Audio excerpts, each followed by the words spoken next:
Greetings everybody, Ragnar here. Welcome back to the channel. I'm bringing you here another Legends of Runeterra video, and today we are going to be talking about, oh boy, today is a very exciting day. We do have a brand new expansion.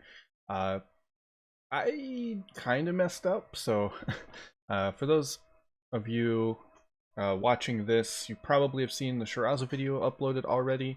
I have a Callista video on the works that I was intending to release on Wednesday because I was one of the people who assumed that Thursday the 30th was going to be the official release of all the cards and things like that.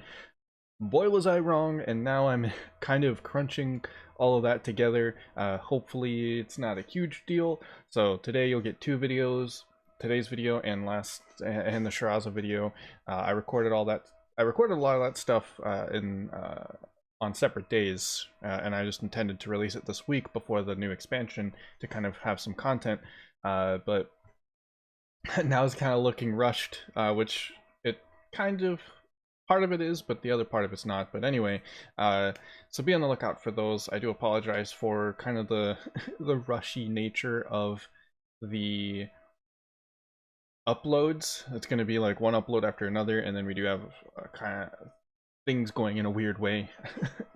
But so yeah, tomorrow be on the lookout for the Callista video, and tomorrow I'll also be doing a live stream of my of messing around with the new stuff, because all the cards will be released in tomorrow's patch. I will be doing a live stream of that. Be sure to check it out, twitch.tv/Rakandar. I'll be just experimenting like non-stop with all the decks, but I did want to, I haven't been kind of riding the hype train that is the reveal content and reaction content when it comes to reacting to all the revealed stuff. It kind of has been happening during a period in which I haven't had much of the time to just go in all the time and record a reaction to the new stuff. So I just figured it wasn't a huge deal, but I did want to do a video like this, kind of covering the entire expansion. I have looked through some of the cards while I was at work. I actually just rushed home from work as fast as I could to come over here and record this video. So I do know what most of the cards are, but I will be going through those, giving some of my first impressions and all that stuff. For those of you guys who are new to the channel, I did want to, I'll let you guys know some of my background. I'm Rakandar. I'm a, the main game that I got into was Yu-Gi-Oh! Duel Links. It was my main card game for a while, and I'm actually a big fan of Yu-Gi-Oh! I'm one of the weird ones who Yu-Gi-Oh! Enjoys the crap out of Yu-Gi-Oh! It's still probably my favorite card game, but I played the actual physical card game of Yu-Gi-Oh! The TCG a little bit, but I never really got into any like high-level competitive stuff with that. Most of my competitive Yu-Gi-Oh! Experience is with the online game Yu-Gi-Oh! Duel Links, and I was king of games in that several times for several seasons. They do a monthly season, and every month for a while I was hitting king of games pretty reliably. And then for some of their more competitive events, I would hit the highest rank I could possibly do. The way that they had it set up was the competitive events were on certain weekends, and since I do have a part-time job, I couldn't always participate like fully, and it was a situation in which the people who could dedicate an entire weekend to the competitive event would do the most, because it was like an ongoing weekend thing and you wanted to get as many games as you could. Unfortunately, I couldn't do so, but even still I was able to get like pretty high ranks with only the few hours or maybe even a single day that I could play. And I've played a lot of other stuff on this channel in particular. I do have like some variety content hidden away, but I've since become a Legends of Runeterra content creator. I have managed to complete my journey into Masters, so I am a Masters tier player, at least according to the rank, and so you can check out that video series if you would like. That would mean a lot to me. It's pretty fun. You get to see some of my alternative approaches and how I'm improving at the game, because there was a learning curve from transitioning into transitioning card games, since Yu-Gi-Oh! Is such a different beast of a card game. But so yeah, I am a Master Tier player. I wanted to kind of showcase some of my thoughts on the new cards and maybe my perspective, give a slightly different angle of how I approach and how I think of card games in general and how I view them. So I wanted to give some of my opinions on that. I felt it would be pretty interesting. Got to give myself a little self-confidence boost every once in a while. Maybe people do actually like listening to what I think about, or do like listening to my opinions and thoughts on certain game design elements. So here we are. But yeah, let's go ahead and jump into it. We have the patch notes here as well. There's a couple of things that I wanted to touch on. I really like the patch notes, the right approach to general transparency when it comes to their game design. And so basically, they've thanking all of us for basically helping improve the game. They learned a lot in the process. And then we have a general overview of the new stuff that is being added, which is crazy. We have 120 new cards, new keywords, new boards, and cosmetics. All great stuff. And so they also revealed all of the cards, and it's honestly kind of interesting that they're showing off all of these like kind of quote-unquote third-party sites in order to reveal the cards. They're not doing it like on here. I think that's pretty nice that they're getting community involvement when it comes to this type of thing. So we'll be using the Mobalytics page. Already have it pulled up over here, all ready to go. So yeah, they talked about the mobile launch, Moonstruck Poro. This is a special thing that you get for participating in the beta.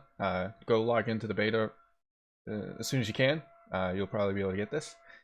And then we do have a special login rewards for the first week to help players get started, which I'm incredibly happy that they did something like this in order to help people get involved in the game, give them a little push in order to help them collect their cards. And they even, seems like they have a ton of like starter deck additions. Like you just straight up get Ash, which I'm honestly kind of happy about because I don't think I finished crafting my Ash, and I could actually use those. And I think we do. I think we do as like returning accounts. I think we still get to obtain this. I don't think we like miss out on any of these, which I think is nice. We got new updates. They extended the level up for all of the regions, which is really really nice. And we also have some new boards. This fucking board is sick. I'm just gonna throw that out there. I love this board. It is so, I don't know, it's just so cool. And I don't know, the board design that they've been doing lately is nice. That's probably the board that I'm gonna pick up. I've been saving up the coins to pick up a board that I really liked. I saved them specifically because I knew they would release a really cool board, and they did not disappoint. The new Guardians are pretty dope as well. You get this little kind of frozen guy. Bailey, I'm not sure. The monkey is probably something I might pick up. It's adorable. I love it. But the minion's still great. And then they also have new emotes as well. And card backs are becoming a thing, which, as any card game player can attest to, is one of the greatest things about being able to play, or being able to collect cards and like being able to customize and adjust cosmetics. I love doing it with in Duel Links. I love it in all the card games, being able to change all of these to make your stuff look cool.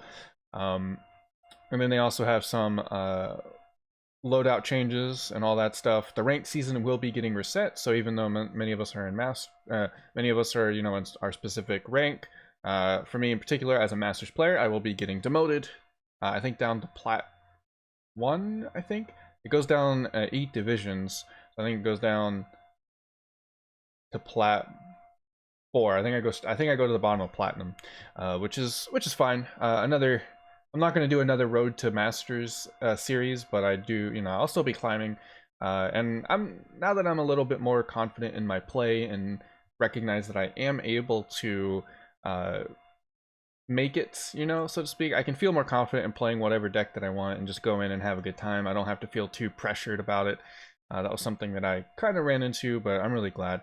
And then one of the main changes that I wanted to touch on before we went into the cards was the new change to a full board. So previously, the way that it worked is if you have the board can contain 6 units, and if you played, or if you had 6 units on your field, you could not play anything else in your hand. And that was just how it was. Nothing could be played. This was a huge decision and kind of element to playing a more aggressive unit-focused deck, was trying to not, if you had a bunch of units and you were looking at a solid board state, you had to really decide what units to play on the field. That way you didn't just get a, fill up your board and then be unable to play a big powerhouse unit that you now regret not being able to play because you have a bunch of, weaker units. And they're actually changing this now to playing units on a full board. You can kind of read this here. Having a full board of 6 units no longer prevents you from playing additional ones. You now select a unit on your field and obliterate it with your new unit. Because it's being obliterated, this is kind of like banishing it from game entirely, and so there's no last breath effects, and you won't be able to revive it. So if you go for something like obliterating an Anivia or obliterating one of your champions, if you're in a Shadow Isles revive deck, you won't be able to use Mist's Call or Rekindler on it because obliterating just deletes it from the game almost entirely.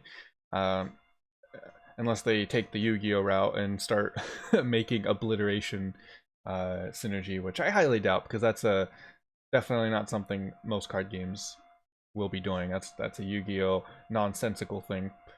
So anyway, my thoughts on this are initially pretty negative. I'm not a big fan of this change personally. There was a lot of, in my opinion, there was a lot of interesting decision making, both as a defender and as an aggressor, in order to determine whether or not how your board should look. For example, I think I did this. This will actually be in my Shiraza video, so check that out. In my Shiraza video, there was a particular game in which I had 18 health, and my opponent summoned a bunch of spiders, and the Noxus 1-drop 3/2. That unit, the 1-drop that can't block. So a Legion Rearguard or something. I can't remember what it's called. They dropped those. They had a full board of all that. They swung in. They attacked me, and they were able to deal 17 damage on my face. So I went from 18 health to 1 health. And I did this, and I let this block go through specifically so he could not play Elise, because it was a full board of spiders. I particularly chose not to trade down any of my units so that he could not play anything else. And then the next turn, I was able to actually use that advantage, use that ability to not have to block in order to finish him off. I knew I was going to win the next turn. That was my goal. I had a specific game plan in mind, and so I wanted to make sure that his entire board was filled with a non-block unit and spiders. I didn't want him to be able to generate, a potential blocker. I didn't want him to be able to summon an Elise and get Elise to level up. And now that's all going to change. That kind of defender advantage won't matter anymore. There's a lot of cases that I've at least experienced and I've seen where you potentially don't block in a particular way in order to make it so that your opponent can't play other units. So my initial impression of this change is largely negative, but at the same time, I could see why you would make this change, especially because they've added some cards that summon cards on your opponent's field, and I could see if they continue to make that trade-off that they would not want your opponent to be locked out of plays. But coming from Yu-Gi-Oh, where being very, very mindful of your board state is part of playing Yu-Gi-Oh, like you can't, especially in Duel Links, there's a huge requirement to not flood your entire field and lock yourself out of plays. I feel like that's a very core kind of decision-making ability for a player in terms of like their skill level, in being able to be mindful of their board state and not over swarm the board when necessary, and be very mindful of how they play their units. And initially, I'm not very fond of this type of change. I could be wrong. This could be something of just like a personal gripe or personal like mentality that I'm not, that's unique to me. I've not really heard any of the other players really come to dislike this change, but personally, I'm not a fan. I do not like. I like making people be mindful of their decisions especially when it comes to swarm abilities and swarm playstyles, right? The spider token swarm deck now can just kind of do whatever they want, because even if they have spiders on field that used to be clogging up their board because they weren't being mindful of how they played their stuff, they could just obliterate them and play their Elise, or obliterate them and play like a crowd favorite. Like, honestly, I feel like that's a little bit, I don't know, a little bit less skillful. It kind of reduces, I don't know.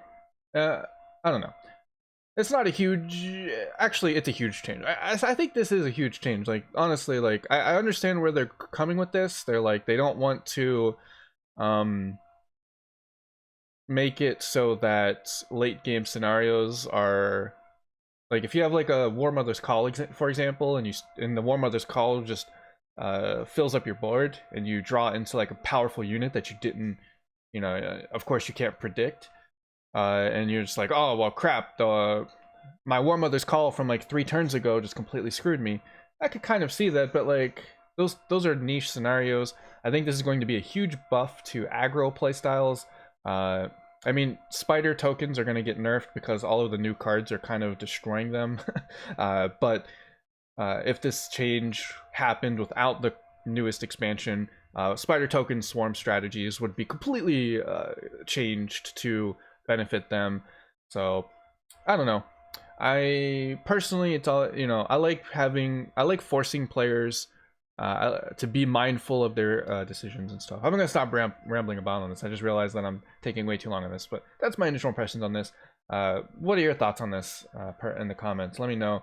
Maybe I'm overreacting. I honestly can't tell, but personally, I don't really have a full a positive outlook on this. I think people should be, mindful of their decisions.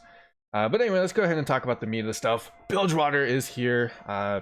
Tomorrow, I guess, not technically now, but Bilgewater is finally revealed. All of the cards, not just the not the leaks, but the teasers that the Riot Games Twitter, well, not Riot Games, the Runeterra Twitter has been revealing in the the YouTube trailers. We just know what they all are. And let's go ahead and talk about a lot of these, because there's some pretty disgusting stuff coming up.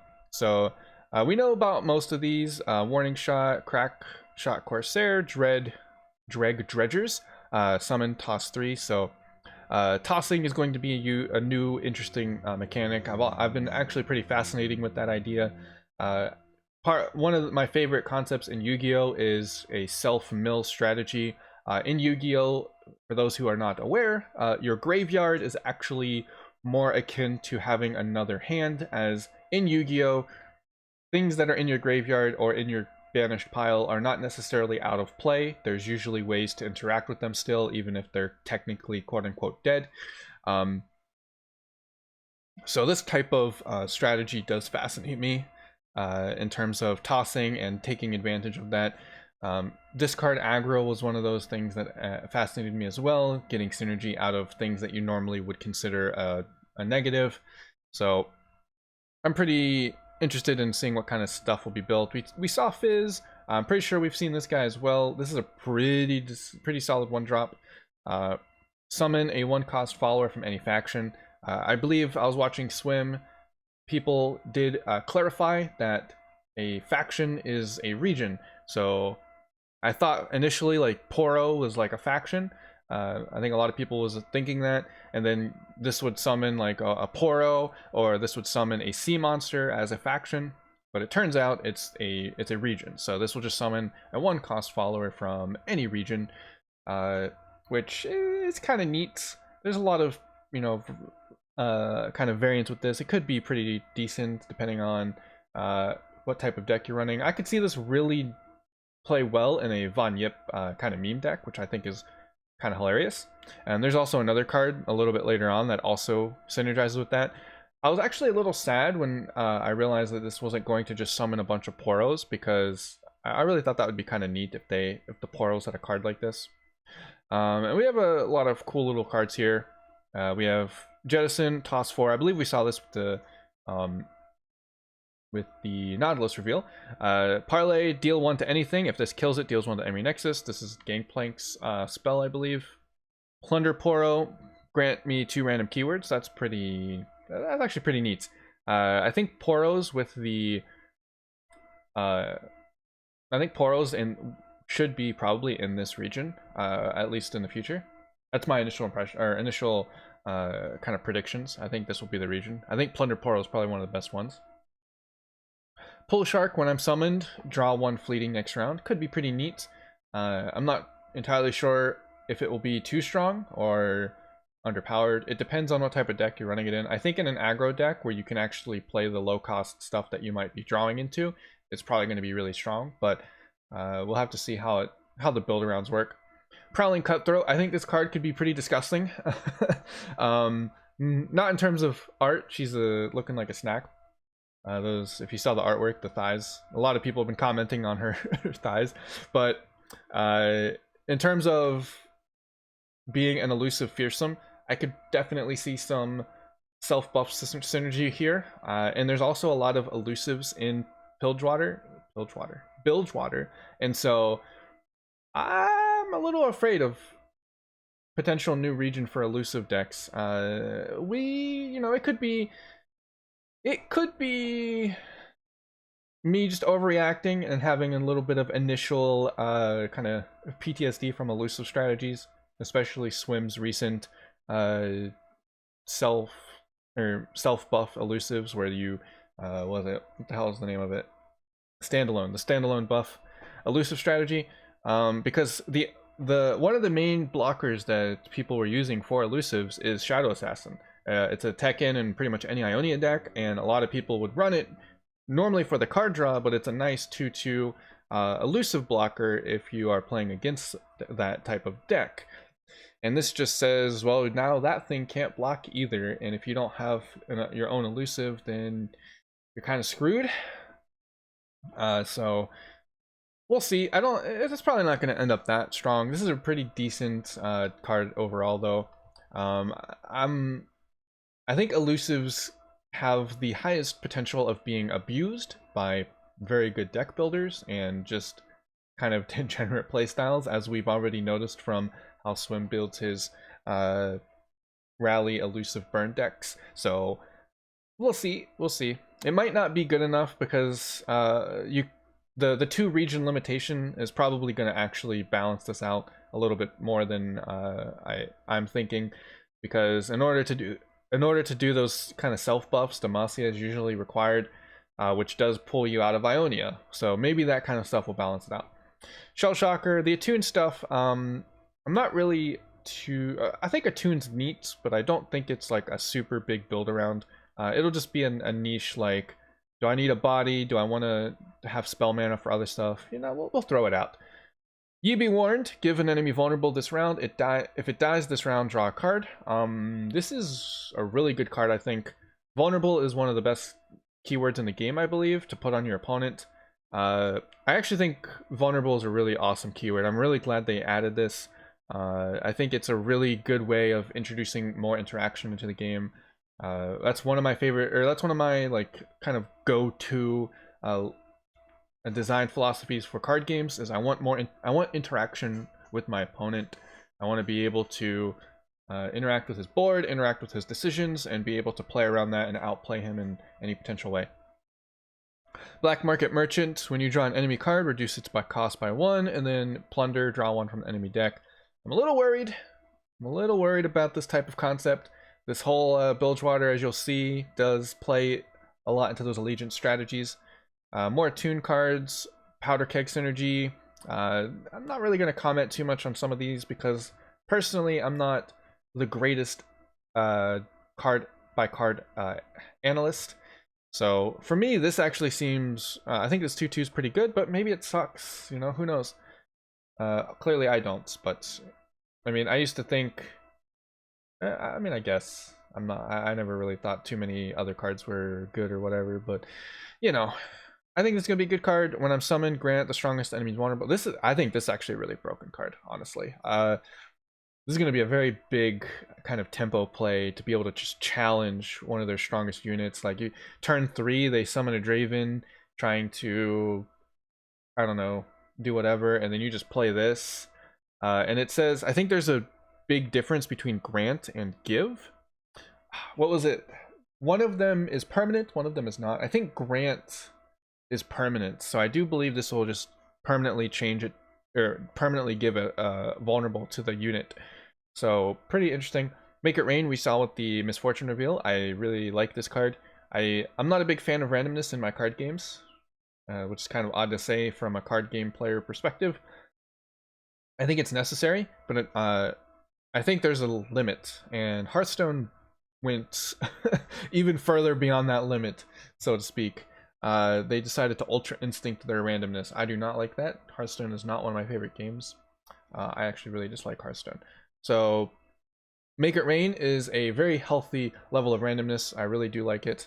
I'm really like, if they're gonna add randomness to the game, this is kind of the way that I would like it to be added. Summon 2 powder kegs. This could be pretty okay if you're going for like a hard Gangplank build around, but I don't know if that's worth it. I think you would rather play the units.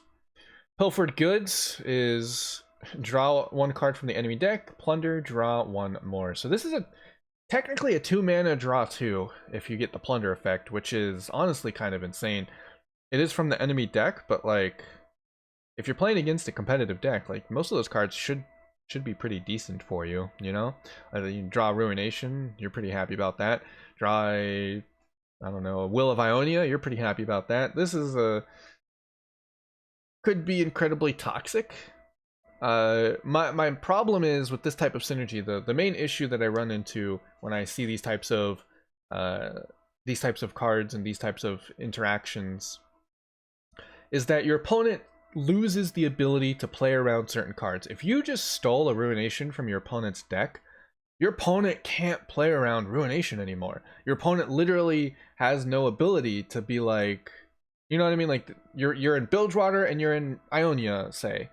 Well, how are they going? You know, they're not going to play around Ruination because they don't think you have it. So, but they might have it, and they might have stolen it. So I think it could be pretty toxic depending on what, depending on how things go. I'm not a fan of that kind of, you know,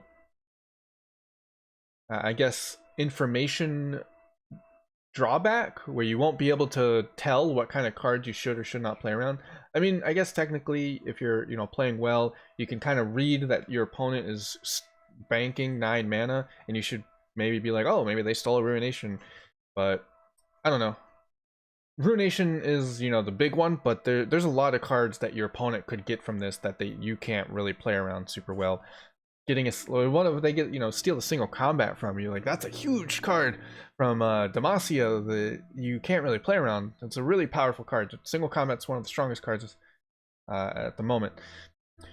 Bubble Bear could be a neat stall against elusives. I think this will be a pretty neat tournament tech. That's one of my reads. I haven't played any tournaments yet, but you know, that's one of my goals.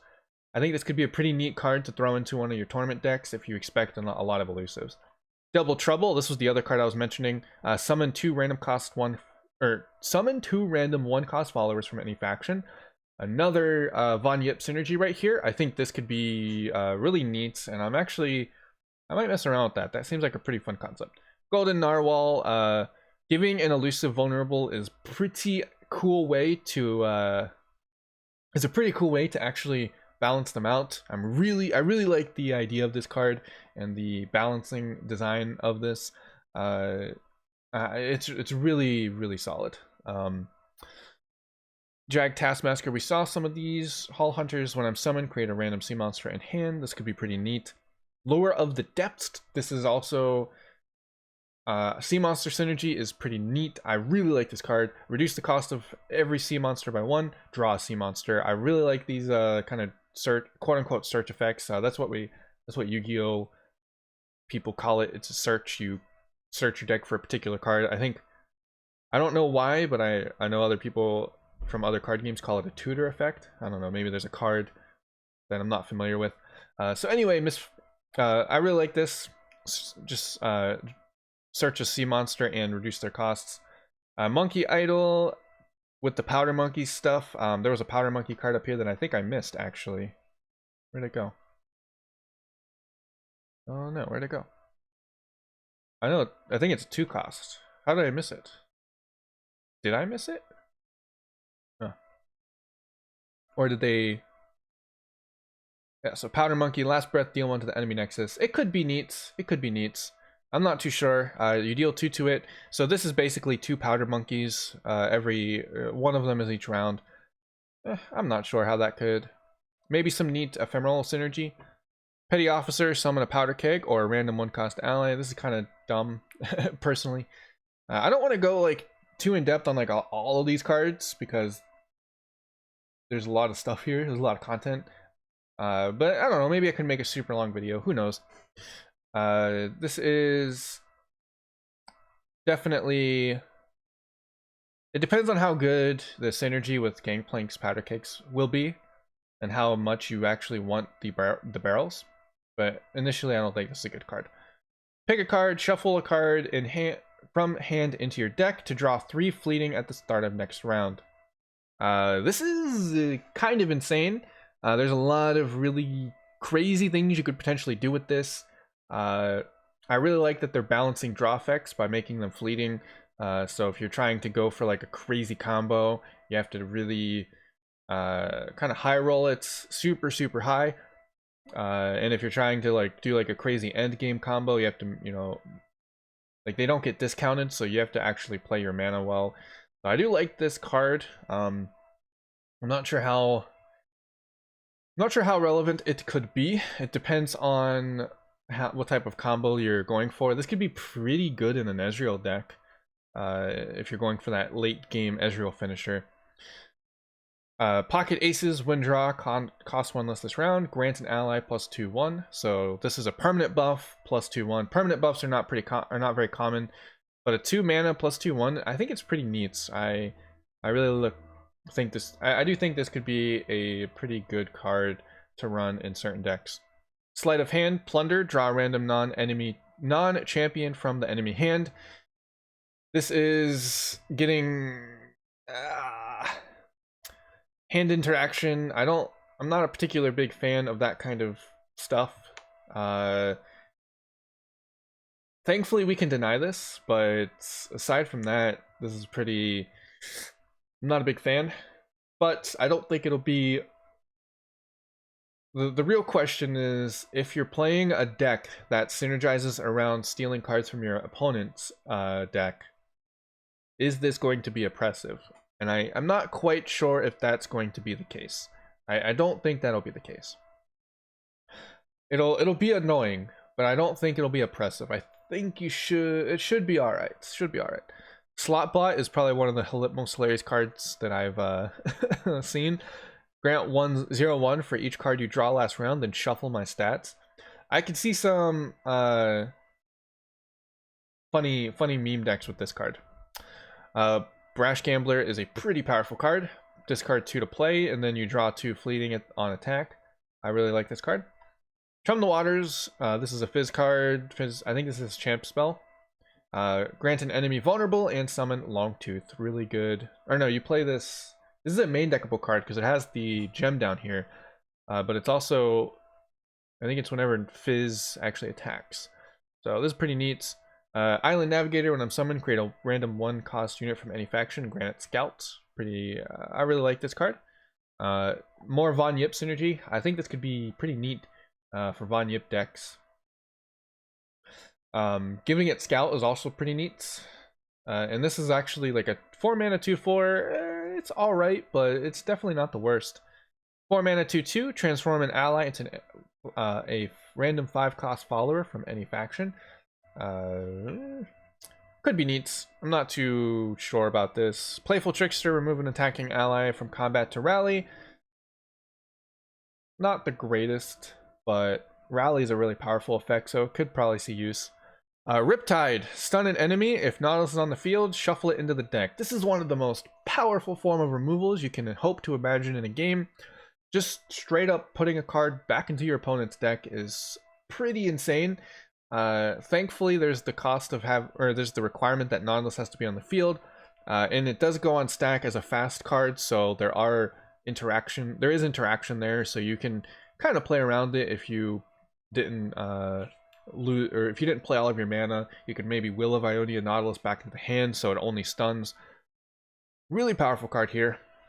Salvage, toss 2 to draw 2. This is probably the best draw card in the game as of this patch, or expansion. I think this is going to be the best draw card in the game, like hands down.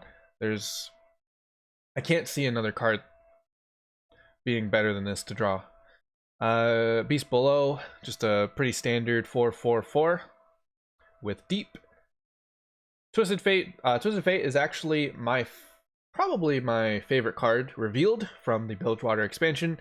I really love the versatility of his kit, being able to play one of these cards depending on the situation. I love cards that are versatile, cards that you can kind of choose how you would like to play depending on the situation. I really like cards like that.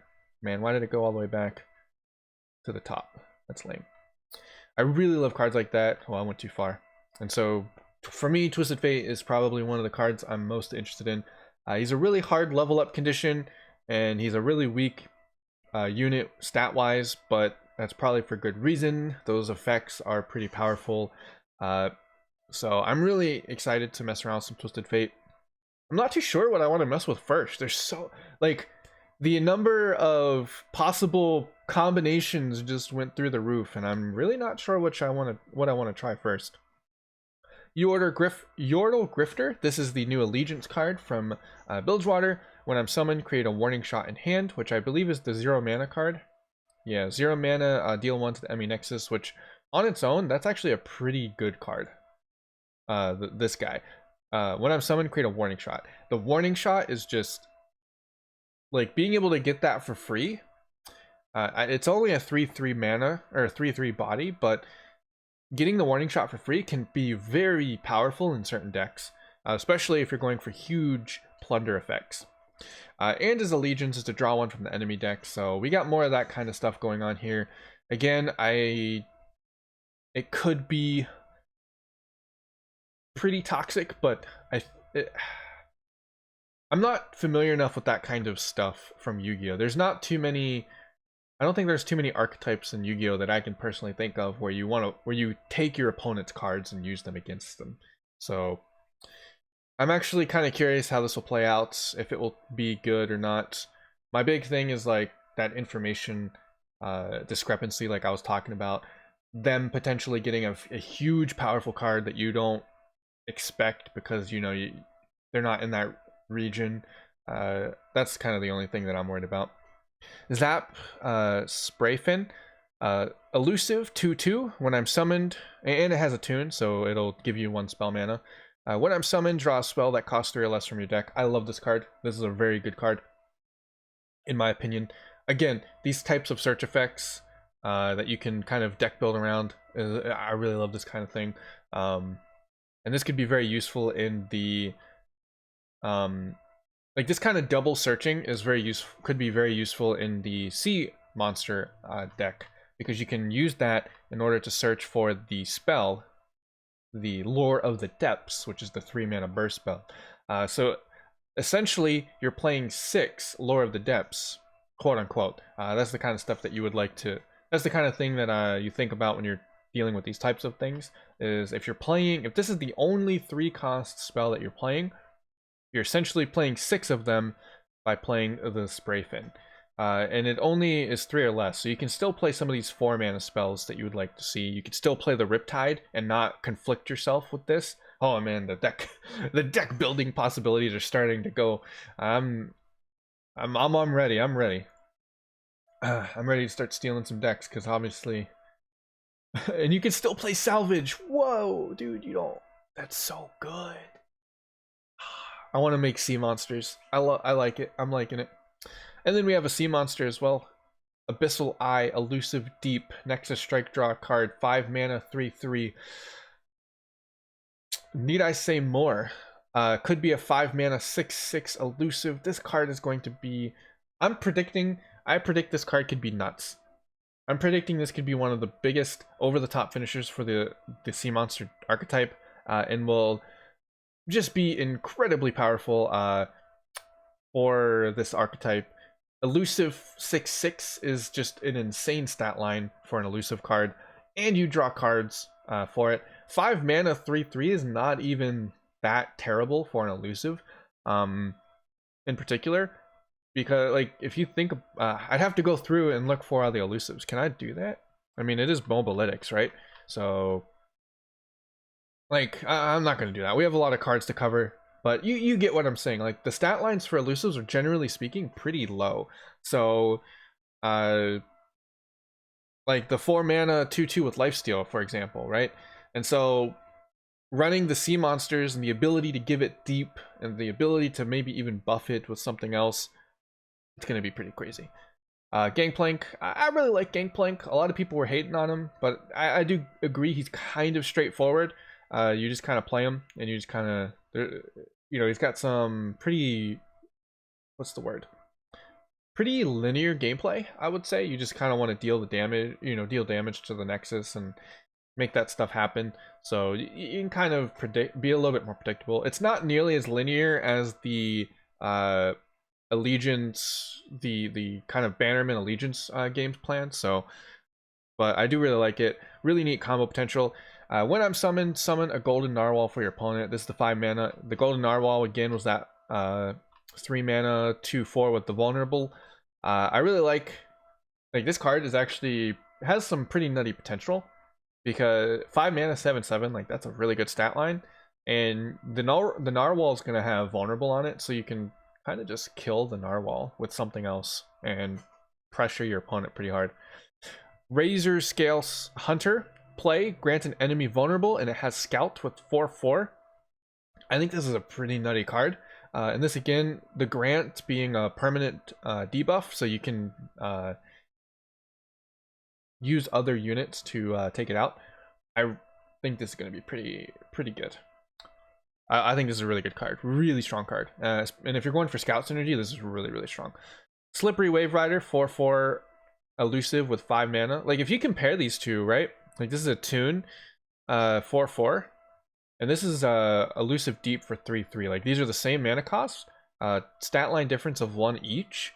But this has so much more potential, and the Nexus Strike ability is just such like drawing cards is like really good. Like this is a really good effect. So I think this could be pretty powerful. Citrus Courier, I'm sure you've heard it already. Many people have gone on record saying how broken this card could be. I'm really scared for this card. Heal you and your allies and your Nexus 3, and then Rally. Rally is kind of one of the strongest. Honestly, it's a really strong effect, and it has a lot of possible like it's just not always a healthy effect because the game is fairly balanced. That's one of the kind of the issues with Rally. The game is usually balanced around the back and forth dynamic of attack defend, and so this breaks that dynamic wide open, and it can be very devastating if your opponent doesn't have the right response to it. So we'll see how this goes. Devour the Depths, I think it's a pretty neat card. Play, obliterate an enemy with less health than me. There's actually a lot of cards in Yu-Gi-Oh that kind of do this type of thing, where they kill stuff with less attack or defense than that unit. Which, as a fan or as a Yu-Gi-Oh player, this is a really fascinating card for that reason. I like it. I really hope. Man, the sea monster stuff. I really can't wait to see how it goes. I think it's going to be pretty interesting to mess with. Double Up is the Misfortune skill. I think it's neat, but I don't know if it'll be an inclusion as a deck. I think this will just be something you want to draw from duplicate misfortunes. Sheriff Lariat Rose is insane. This is probably one of the strongest cards in the game. I'm going to predict that. Giving vulnerable to the entire enemy board is just nuts and really powerful in the right deck. And you can even use this as a pseudo finisher. If your opponent has like 2 units on the board, you can just, you know, make them vulnerable and then challenge them with your weak units in order to just go crazy. Strong Arm Plunder. Place a follower in play into your hand. More of this kind of nonsense. I'm glad it's follower. I'm glad that they're balancing the champion stuff like this out. Followers are really good, but champions, if you could steal your opponent's champions with these types of cards, it would just be too much. So I'm really happy they're doing that. Nautilus, oh man. Again, I can't wait to play around sea monsters, and Nautilus is right there. Scrap Shot, toss 3, deal 7 to a unit. This is kind of like Bilgewater's Vengeance. Most cards don't have more than 7 HP, but, you know, it is a different beast compared to Vengeance. Vengeance will go past a barrier. Honestly, if you're playing sea monsters, I keep talking about sea monsters because they're so interesting. You're gonna play Vengeance anyway because there's a Shadow Isle sea monster you want in the Shadow Isles cards. I guess spoiler alert for later cards. But I think this will be pretty neat in certain decks. Shipwreck Hoarder. This is the sea monster card that gives you treasures, which these treasures are kind of nuts. Not gonna lie. This one's nuts. This one's nuts. And this one is okay. But these are kind of nuts. So we'll see. Smooth Soloist. Could be neat. Reducing the cost of all allies. Like if you have like an endgame combo with units, this could be neat, but this is a little too endgame for this type of effect. Like by this point, a 3/4 on the field doesn't really help you, and you can't do anything with the... Well, I guess it's in your hand as well, so maybe. This is kind of the neat thing though, right? Like some of these cards, they might not be like super hyper competitive, but I'm really excited to see what kind of lower tier decks that are able to still climb the rank ladder. Looking at Mogwai here, because he's gonna be... You can definitely expect a lot of Mogwai decks coming to this channel, because the Callista deck that I mentioned earlier, like he's such a genius, man. I can't shout out him enough when it comes to deck building. I really wish I'm getting there. I'm kind of getting there. Like I can already start seeing these synergies. These types of synergies that I'm noticing are a little bit more akin to some of the Yu-Gi-Oh synergies. Like these like archetypal synergies that you just play stuff from the same archetype. So I'm good at the archetype style synergies when it comes to from my Yu-Gi-Oh experience, but the more generic synergies and deck building concepts, I'm still getting there. But I can't wait to mess with some of this stuff. The Siren Scouts draw Misfortune. When I'm attacking, all of your spells and skills deal 1 extra damage. This is a pretty nutty, not nutty, but this is a pretty decent card. I don't know how all of these cards that draw the champions that they're related to are pretty end game, so it's kind of unclear if how good they'll be. Mind Meld. This round set all allies power and health to the number of spells you played this game. Health and power don't tend to have kind of end game staying power.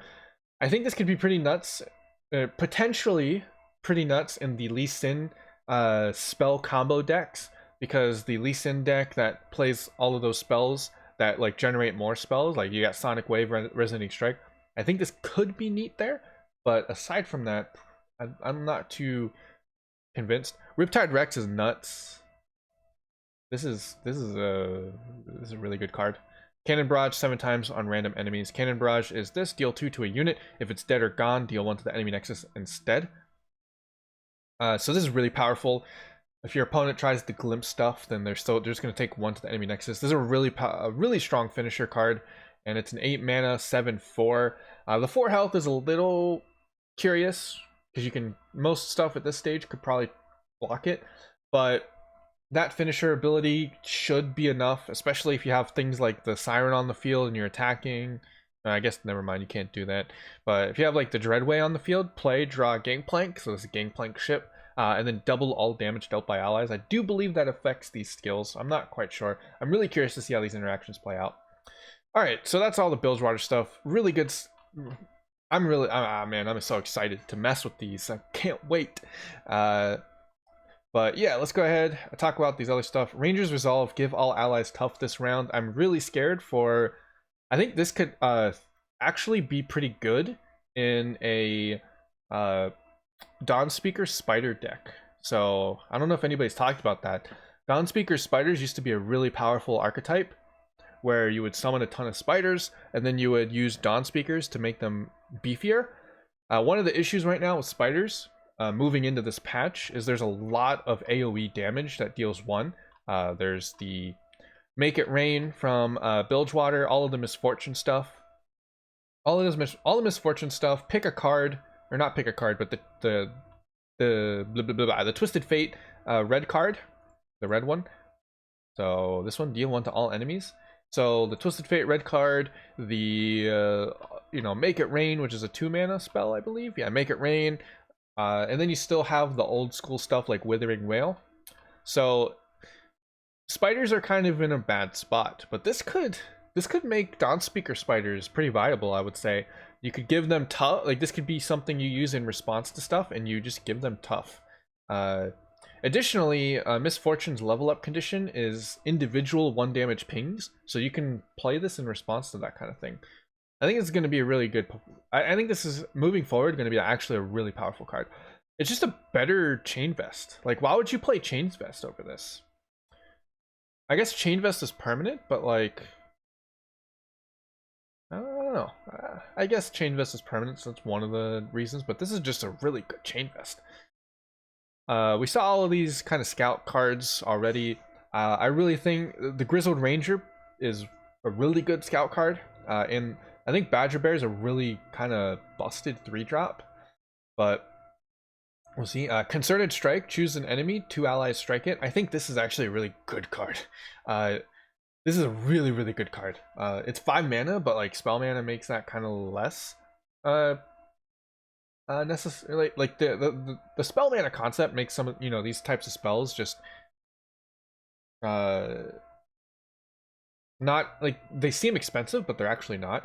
And this can level up certain things. Like you can get a, like this can do a Fiora level up potentially. I wonder how that works. Because like if Fiora strikes it and kills it, then it gives her the thing probably. But if like Garen strikes it first and then does Fiora still technically strike it? Like how does the ordering matter? That's gonna be really important moving forward. But you can like do some like crazy stuff. Like you can have like your opponent could have like a 7 health enemy, have Garen strike it first, and then Fiora strike it for like a Fiora proc, and then it also levels up Garen too. Like, oh man, this is gonna be such a good card. And then you can combine it with something like Darius, or not Darius, but Draven, and then Draven gets a free strike outside of combat. Like, I think this is gonna be a nutty card. This card kind of sucks. 5 mana, 4/5. There's way better drops for this. Quinn, I haven't really talked about Quinn yet, but I'm not a huge Quinn fan, both in League and in this now. But I do think there's going to be some neat scout stuff. And this one is, when I'm summoned, give all other allies 1/1 this round. She's a scout. I think it's going to make scout synergies really powerful. Unyielding Spirit. Grants an ally I can't take damage or die. What the fuck? I thought it was like... I thought I read it differently when I first... What the... 8 mana though. I mean... Fiora decks? Fiora decks rise up. It does get countered by other removal. This is one of the reasons that like various forms of removal is important.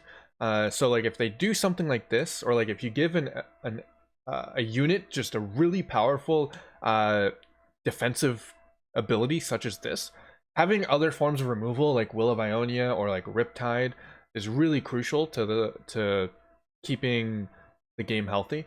So this does get countered by some things, but those some things are actually pretty limited, and this could be pretty devastating. This is a really good thing to have like in late game, like if you have a Fiora. and your Fiora's looking to like just crush your opponent. Like, I'm actually pretty interested in like a Fiora deck with this, but this could also be pretty powerful. And like one of the synergies that I don't think I've seen mentioned yet is Atrocity. Atrocity with Karma. You can put this. Well, I guess you can't put Karma and Atrocity and this. Maybe you get lucky in expeditions, but having an Atrocity and then you just have a unit that can't die, and you Atrocity it, and then it doesn't die. Like, you could double Atrocity the same like giant unit. Like, holy crap, that's crazy.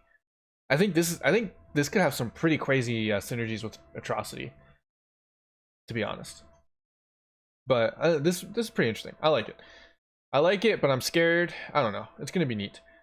All right, Freljord, let's go. Freljord got some powerful stuff. Caught in the cold, give an enemy unit frostbite and vulnerable this round.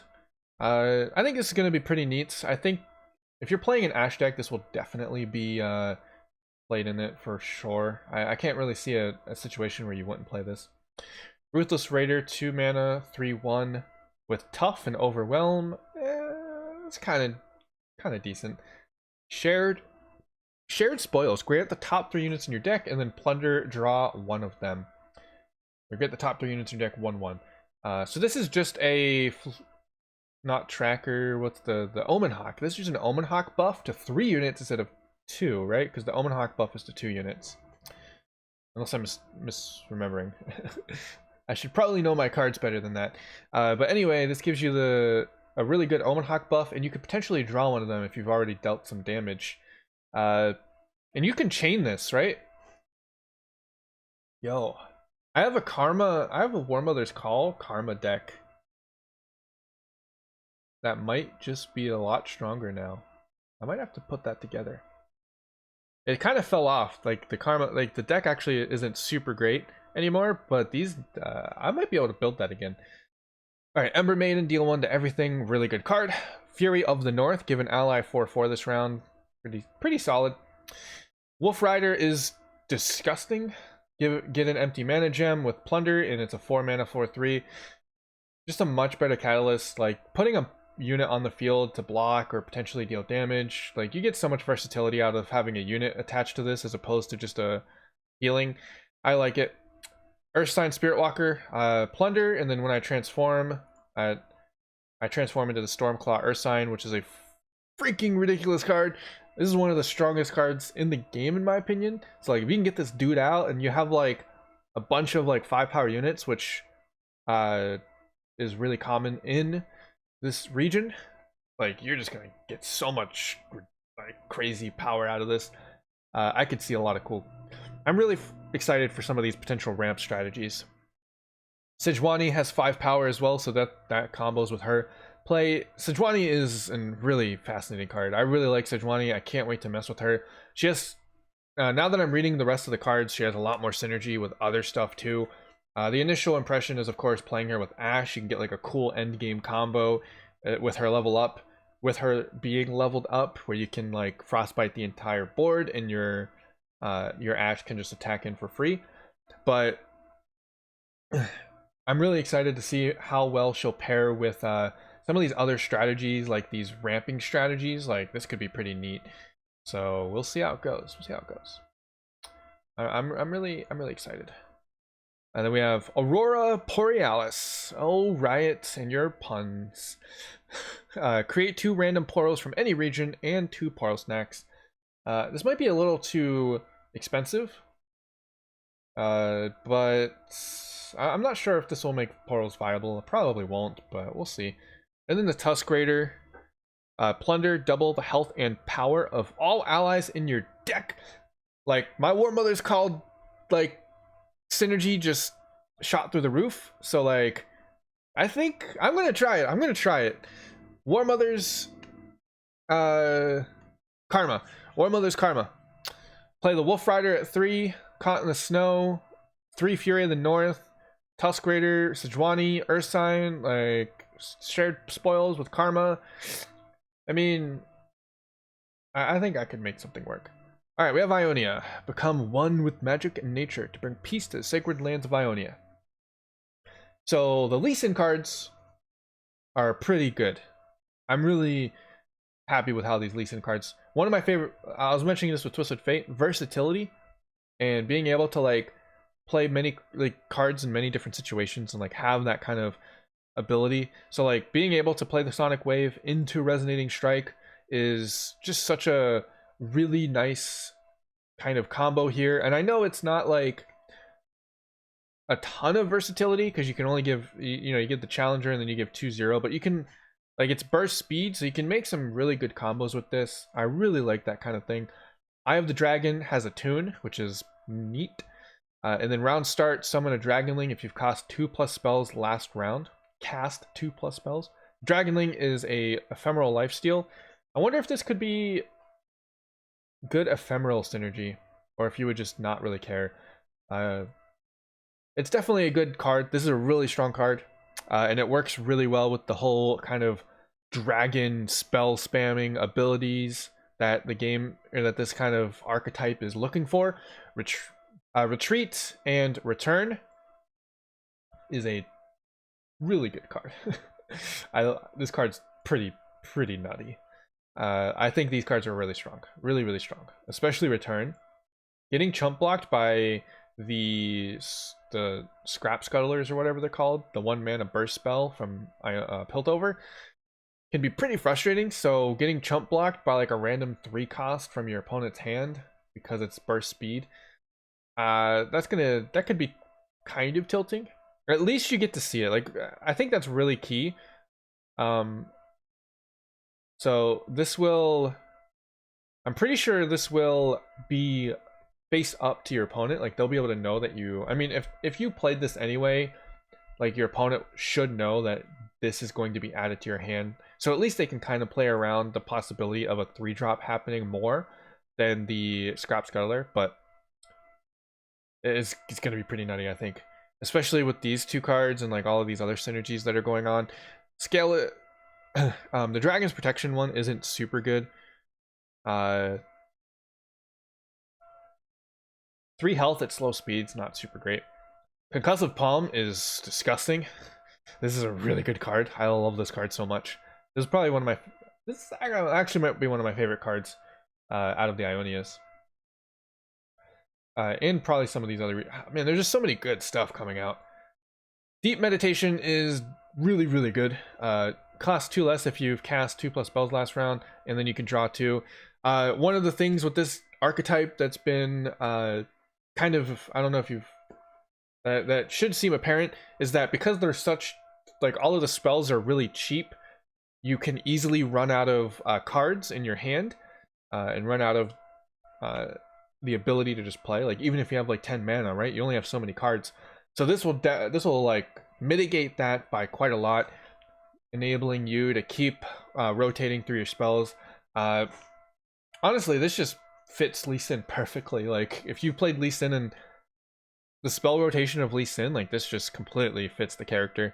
And then Lee Sin's a really fascinating card. Probably one of, man, am I calling everything fascinating and interesting? Because I feel like that's what I'm doing. This card is, all of these new cards are so cool. I love it so much. I can't wait to experiment with these.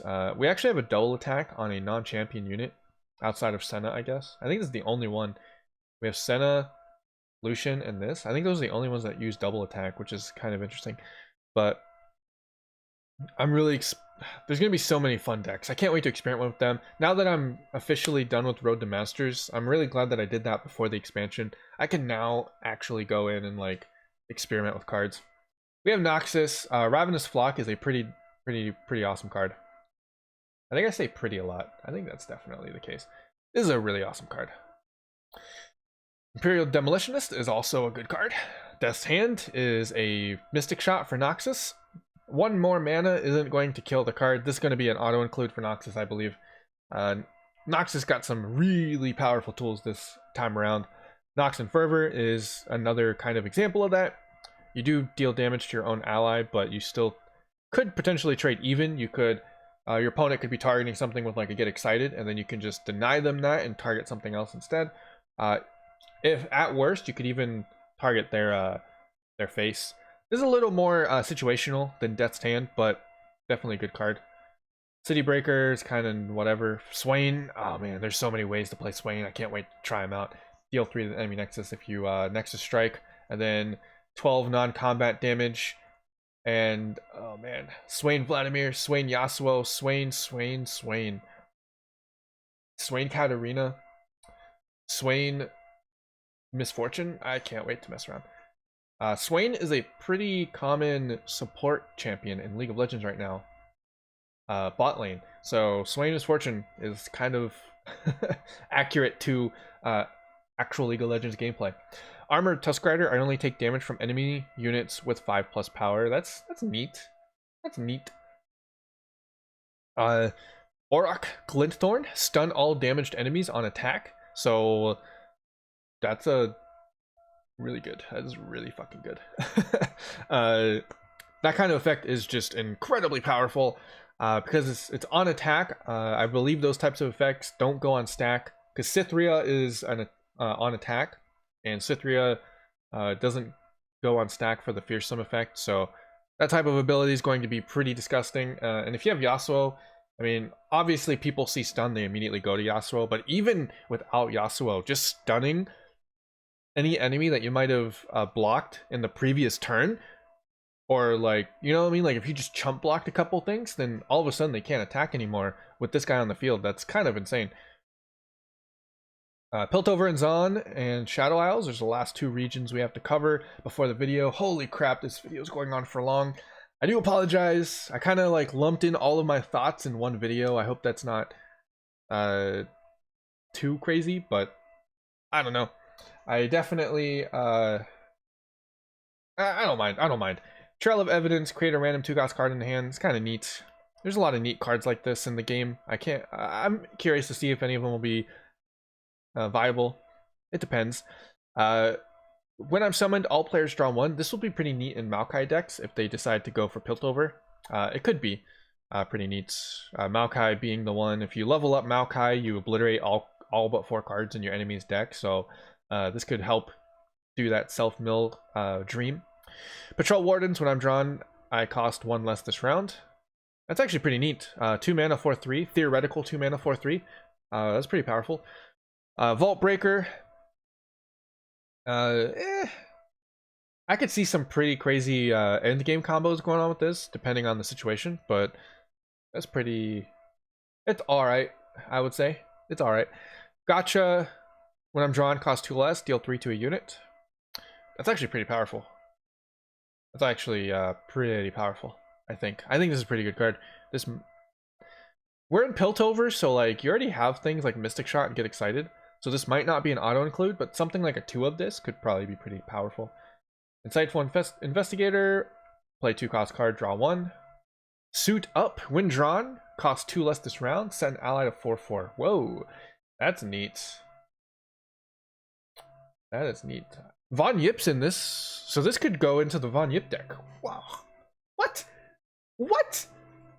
Von Yip, dude, holy crap.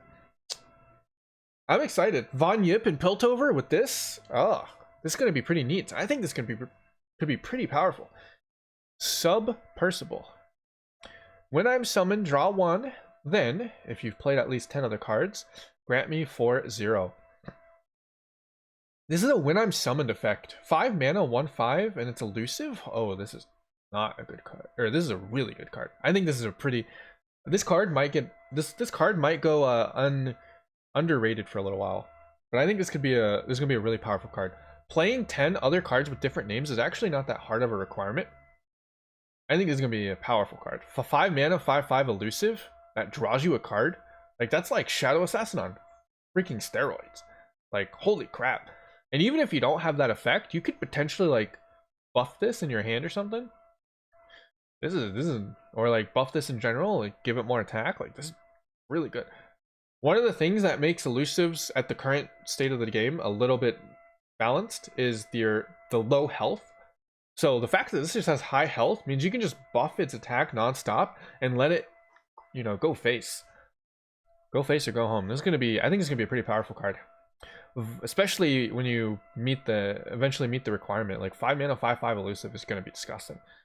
Vi is a pretty neat card. People have been theorizing her with Lee Sin, which I do agree is a pretty powerful concept. So I think Vi is going to be a pretty interesting champion to mess around with. Chief Mechanist Zevi. When you draw a card, give it fleeting and create a copy of it. Whoa. I like it. I like it a lot. That's really neat. And it's 5/6, 6 mana 5/6. That's a really solid stat line. You can do a lot with this card. I think this could be a pretty neat card. I think you can get some pretty nutty combos. And if you play this with Jinx and you draw 2 each round, oh, that could be pretty nuts. That could be pretty nuts. All right, finally, Shadow Isles. Let's finish this up. Shadow Saplings are a really good card. 2 mana, 2/1 with Challenger is really good. Like insanely good. And then I think this one. So yeah, like saplings are good. Maokai is gonna summon saplings. This will summon saplings. Like, oh, this is a burst speed sapling. Oh, that is nuts. You could just do this. Your opponent. Oh, that's gonna be so insane. Your opponent can like declare an attack. Normally, you wouldn't attack. You would let the ephemeral go away, but you can just like sapling toss, and then block with an ephemeral unit. Oh man, that's gonna be so so disgusting. Bark Beast. The first time an ally dies, grant me 1/2/2. This is a really good 1-drop. Holy moly. Curse Keeper package just got insanely buffed by this card. Toss 2 to kill your Nexus 2. Blighted Caretaker. Kill an ally to summon 2 saplings. Okay. Yeah, Curse Keeper package just got insanely powerful. On round 2, if you have a Cursed Keeper and a Butcher, you can have a 3/3, have a 3/2, and a 4/4, which would give you 10 damage on round 2. What? Dead Blue Wanderer, when I'm summoned, toss 3. 3/2 with lifesteal. That could be pretty powerful. Could be neat. Sap Magic. Toss 3, heal 3. I think Maokai decks could be... Yo, Maokai decks is like a Cursed Keeper package. I think they're going to be pretty powerful. I think they're going to be powerful. I think we've seen some of these. When another ally dies, drain 1 to the enemy Nexus. So this is basically the... What the hell is that unit's name? The Prankster, Phantom Prankster, but drains instead, so you heal. I think this could be pretty neat, but it seems a little too endgame. Like, the Prankster on 3 is really good because you can start swarming spiders and like all that kind of stuff. Being on turn 5 might not be early enough to really care about this kind of effect. Because by the time turn 5 rolls around, your opponent might have already dealt with your board. Overgrown Snapvine. When you summon a follower, kill it and summon an overgrown Snapvine. So just an endless unit generation. With the new changes, I used to think this would be incredibly bad, but now with the new changes to a full board state, this is actually a lot better. This is a lot stronger with that change because now you can just choose to obliterate one of your cards. And then finally, the last card, Terror of the Tides. Deep. Give enemies -2/0 this round on attack. Sea monster allies have fearsome. That's your finisher. We found the finisher. And if you're playing Nautilus and you manage to level up Nautilus already, you can possibly get him because he'll be 4 mana. So Nautilus is what, a 7 mana card? So I don't think that's gonna matter because Nautilus is a 7 mana, right? Yeah. I was gonna say you can potentially get him to be like a 4 mana finisher, but even still, like if you get some of the synergies going, oh man, there's gonna be a lot. Man, there's gonna be so many crazy decks going around. I can't wait. But that's about my impressions on it. I'm loving the addition to interactive cards. There's a lot of stuff that just interacts with your opponent. There's not too many cards that like